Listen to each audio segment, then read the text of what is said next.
Islamic Sattani पहिला आक्रमण केला 8000 इस्लामिक सत्तानी पहिला आक्रमण केला नेमकर अल्लाउद्दीन खिलजी महाराष्ट्रावर धावता सिंधीनगर अल्लाउद्दीन खिलजी धावता आया बहिणीची इज्जत तुटल्या गेली मंदिर उद्ध्वस्त झाली मंदिराचे देव उद्ध्वस्त झाले भक्तांचा अंधू झाला सह्याद्री दुखल्यासारखं वाटू लागला हे तुळशी वृंदावन या ठिकाणी दुखल्यासारखं वाटू लागलं अरे कोण लोक हे वादळ अरे कोण लोक हे वादळ झाला अरे हे वादळ रोखायला आता एका वादळाची गरज आणि नुसत्या वादळाची गरज नाही भगव्या वादळाची गरज आज महाराष्ट्राला होती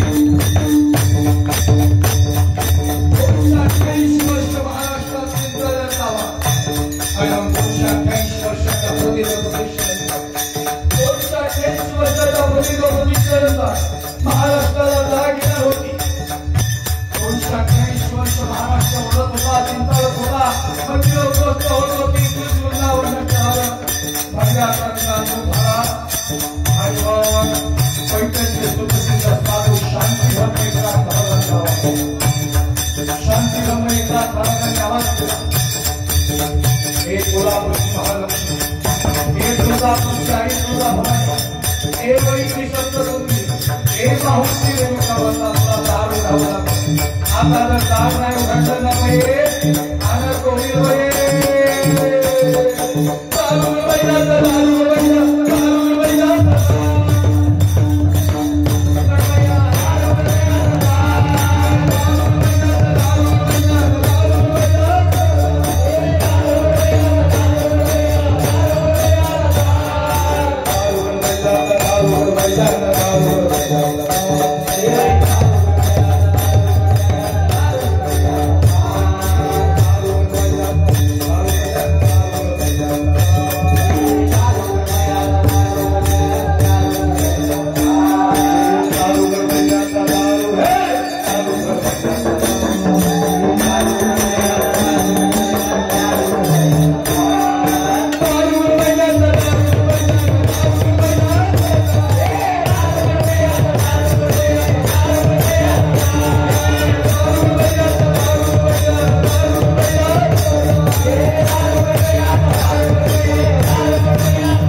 औरंगाबाद नहीं छत्रपति धर्मवीर संभाजीनगर।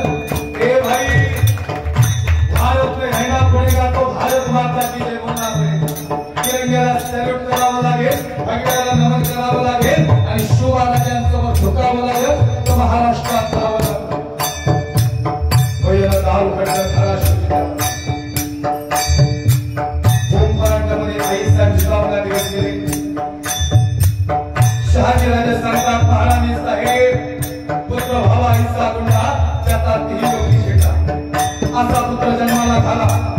आदिलशाही निजामशाही कुतुब मुघल ताज फ्रेंच यांच्या मानमोटावर बसेल आणि पुन्हा एकदा महाराष्ट्रावर भरवा फेकेल असा पुत्र जन्माला झाला.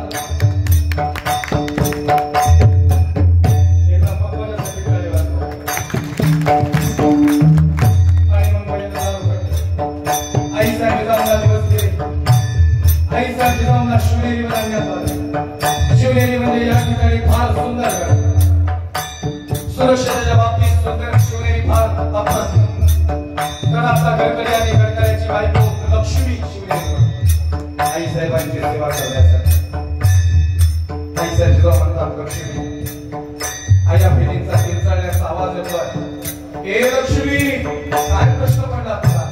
लक्ष्मी सांगते आई साहेब तुम्हाला डोहायला लागले आम्हाला असं 3-4 महिने पूर्ण होत आले.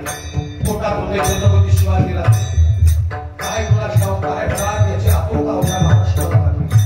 हे लक्ष्मी काय बघते माझ्या आई साहेब अरे काय खाऊशी वाटतं आई साहेब सांगा पहिला मंडळ कशाचे डोहायला लागले? आंबट खायचे डोहायला लागले असतील का आई साहेब? जाऊया तिखट खायचे डोहायला लागले का माती खायचे डोहायला लागले? लक्ष्मी म्हणते आई साहेब सांगा ना कसले डोहायला लागले? हे लक्ष्मी अरे नाही लागले बाबा डोहायला. आया बहिणीची इज्जत तुटल्या गेलेली आहे. मंदिरात ते देव उद्ध्वस्त झाले. सह्याद्री तुटल्यासारखं वाटतोय आणि भगव्याचा रंग अनमोल झालेला आहे. आणि मला कसे लागते डोहाळे? आई साहेब तुमचा चेहरा सांगतोय तुम्हाला डोहाळे लागले. मला लक्ष्मी डोहाळे लागले. मला लक्ष्मी डोहाळे. मला घोड्यावर व्हावंसं वाटतं. मला नानपट्टे फिरवावेसे वाटतं. मला सोपशेरी चालवावेसे वाटतं.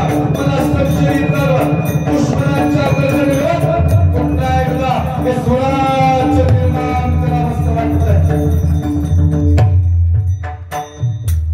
स्वराज्य निर्मितीचे डोहाळे आई साहेब जाऊन दिवस जवळ येणार होता. तो महाराष्ट्रासाठी महत्वाचा दिवस होता. भाग्यवान वैद्य तृतीया 19 फेब्रुवारी 1630 या दिवसाची अखंड महाराष्ट्र वाट पाहत होता. सगळीकडे वातावरण शांत झालं होतं. पण का राष्ट्रावकाश भगवा महाराष्ट्रावर प्रकट होता. आणि मग दिवस जवळ आला. वेळ जवळ आली. चांगल्या हाताच्या सोयी शिवनेरीवर कुणीतरी जन्माला येणार याची चाहूल लागली. भाग्यवान वैद्य तृतीया 19 फेब्रुवारी 1630 शिवनेरी तुलावात आला. आयुष्यभर तो शिवाजी खेळ पण दैत्याचं रक्षण करेल. पण छत्रपती शिवाजी राजा शिवनेरीवर जन्माला आला. एवढ्या महाराष्ट्राला आनंद झाला. किती सांगू मी सांगू कुणाला आजी आनंदी आनंद झाला. गोकुळीच्या सुहा अंत पारला गेला. कडवे तळहात टेकवत आणि धागा पुढ्यानं रांगत सजना हो शोकाला आले. शेवटी 5-7 मिनिटं घ्यायला शिवेला बोलणे लागले. महाराजांचा जन्म झाला. महाराष्ट्राला आनंद झाला. सारी चौघे वाजू लागले. या ठिकाणी काय एक आनंदाची वार्ता या ठिकाणी महाराष्ट्र उभी राहिली.